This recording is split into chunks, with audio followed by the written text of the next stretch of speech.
Hi friends, KUS മീഡിയയിലേക്ക് നിങ്ങൾക്ക് എല്ലാവർക്കും സ്വാഗതം. ഞാനൊരു വീഡിയോ കാണിക്കുന്നുണ്ട്. പ്രവാസ ലോകത്ത് 36 വർഷത്തോളം കഷ്ടപ്പെട്ട് ജോലി ചെയ്തിട്ടുള്ള ഒരു വ്യവസായി, അദ്ദേഹത്തിന്റെ ഇപ്പോഴത്തെ ഒരു അവസ്ഥയാണ്. ഏതായാലും നമുക്ക് ആ വീഡിയോ കണ്ടതിന് ശേഷം അതിനെക്കുറിച്ച് സംസാരിക്കാം. 36 വർഷം ഗൾഫിൽ പണിയെടുത്തിട്ട് നാട്ടിലേക്ക് മടങ്ങാറാകുമ്പോഴേക്ക് കിഡ്നി പോലും ഇല്ലാത്ത അവസ്ഥ. സ്വന്തമായ റെസ്റ്റോറന്റും സൂപ്പർ മാർക്കറ്റുകളും ഒക്കെയുള്ള സുന്ദരമായ ഒരു കാലം സലീം കൈക്കുണ്ടായിരുന്നു. ഇന്ന് ചുറ്റും ആളും ആരവവും ഇല്ല. ബിസിനസ് മാത്രമല്ല, മനസ്സും ആരോഗ്യവും പൂർണ്ണമായും തകർന്ന പ്രവാസി. നല്ല രീതിയിൽ ജീവിച്ചതാ. എവിടെ സൗദിയിൽ എന്തൊക്കെ ഉണ്ടായിരുന്നു? സ്വന്തമായിട്ട് ഹോട്ടല്, സൂപ്പർ മാർക്കറ്റ് 30,000 വിവാസി നടക്കുന്ന സൂപ്പർ മാർക്കറ്റ് നമുക്ക് കൊടുത്തിട്ട് 50,000 ലക്ഷം കൊടുത്തു. നാട്ടിലുള്ളതെല്ലാം വിറ്റു. എന്തുണ്ടായി? വീടുണ്ടായിരുന്നു. 5 സ്ഥലവും 3 വണ്ടിയുണ്ടായിരുന്നു. കൊല്ലം സ്വദേശിയായ സലിം ഷാവുൽ ഹമീദ 19 വർഷം സൗദിയിൽ പ്രവാസിയായിരുന്നു. ജീവിതത്തിന്റെ രണ്ടാം ഇന്നിംഗ്സിനായി അദ്ദേഹം ഈ വാർത്ത കണ്ടപ്പോൾ വളരെയധികം സങ്കടം തോന്നി. സൂപ്പർ മാർക്കറ്റ്, മറ്റുള്ള എല്ലാവിധ സൗകര്യങ്ങളുള്ള ഒരു വ്യവസായിയുടെ ഇപ്പോഴത്തെ ഒരു അവസ്ഥ, അതായത് ജീവിതം മുന്നോട്ട് പോകാൻ അദ്ദേഹം കഴിച്ചുകൂട്ടുന്ന ഒരു അവസ്ഥ.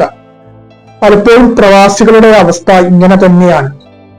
പ്രവാസ ലോകത്ത് 30 വർഷം കാലത്തോളം ജീവിച്ച് പിന്നീട് നാട്ടിലെത്തിയ ശേഷം ഭാര്യയും മക്കളും തിരിഞ്ഞു നോക്കാതിനെ തുടർന്ന് ഒരു വൃദ്ധസദനത്തിൽ കഴിയുന്ന ഒരു പ്രവാസിയുടെ അവസ്ഥ അറിയാം. ഇതുപോലുള്ള നിരവധി പ്രവാസികൾ നമ്മുടെ ചുറ്റുവട്ടത്തുണ്ട്.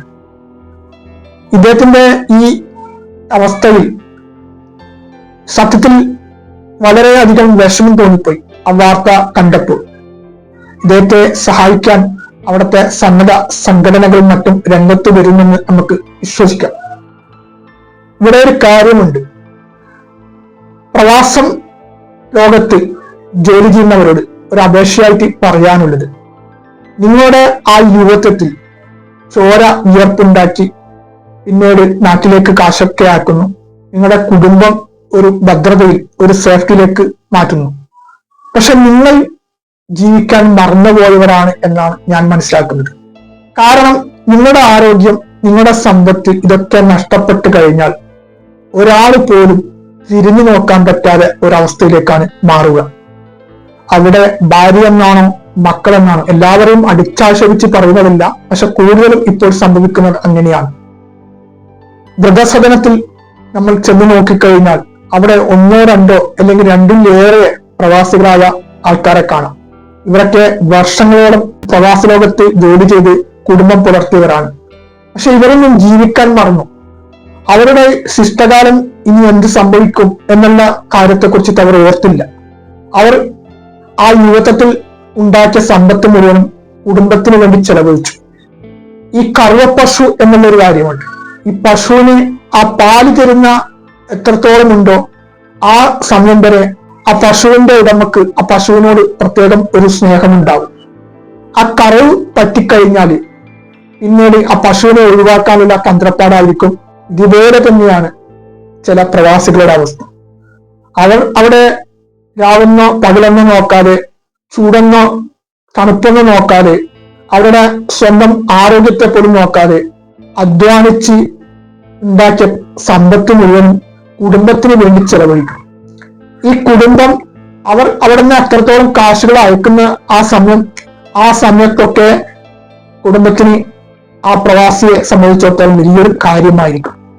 പിന്നീട് അവിടെ ജോലിയൊക്കെ മതിയാക്കി, ഒരുപക്ഷെ അവിടെ ജോലി ചെയ്യാനുള്ള ആരോഗ്യം മറ്റും ഇല്ലാത്ത ഒരു അവസ്ഥയിൽ റിട്ടയർമെന്റായി സ്വന്തം നാട്ടിലേക്ക് തിരിച്ചെത്തുമ്പോഴായിരിക്കും പല കുടുംബങ്ങളുടെയും തനി സ്വഭാവം പ്രവാസികൾ തിരിച്ചറിയുക. ഇവിടെ ഞാൻ നേരത്തെ പരാമർശിച്ചതുപോലെ എല്ലാ കുടുംബങ്ങളെയും അടിച്ചാക്ഷേപിച്ച് പറയുന്നതല്ല.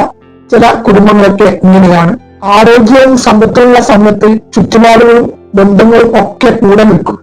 ഇതൊന്നും ഇല്ലാത്ത സമയത്ത് ആരും ഉണ്ടാവുകയില്ല. ഇദ്ദേഹത്തിന്റെ നല്ല കാലത്ത് എത്രമാത്രം ആൾക്കാരും മറ്റും കുടുംബങ്ങളും ബന്ധുക്കളും ഒക്കെ അദ്ദേഹത്തെ ചുറ്റിപറ്റി നിന്നിട്ടുണ്ടാകാം. പക്ഷെ ഇദ്ദേഹത്തിന്റെ ഇപ്പോഴത്തെ ഒരവസ്ഥയിൽ ആരുമില്ലാതൊരവസ്ഥ.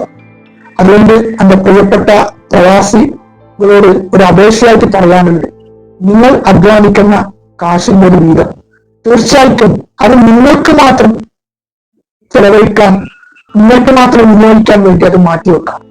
അത് നിങ്ങൾ ഒരുപക്ഷെ നാട്ടിലേക്ക് തിരിച്ചെത്തി കഴിഞ്ഞാൽ നിങ്ങൾക്ക് എന്തെങ്കിലും ഇത്തരത്തിൽ ആരെയും ആശ്രയിക്കാതെ ജീവിക്കാനുള്ള ഒരു തൊഴിലോ അല്ലെങ്കിൽ ഏതെങ്കിലും രീതിയിൽ നിങ്ങൾക്ക് സേഫ്റ്റിയാക്കുന്ന തരത്തിലുള്ള ഒരു സമ്പത്ത് നിങ്ങൾ കണ്ടെത്തണം.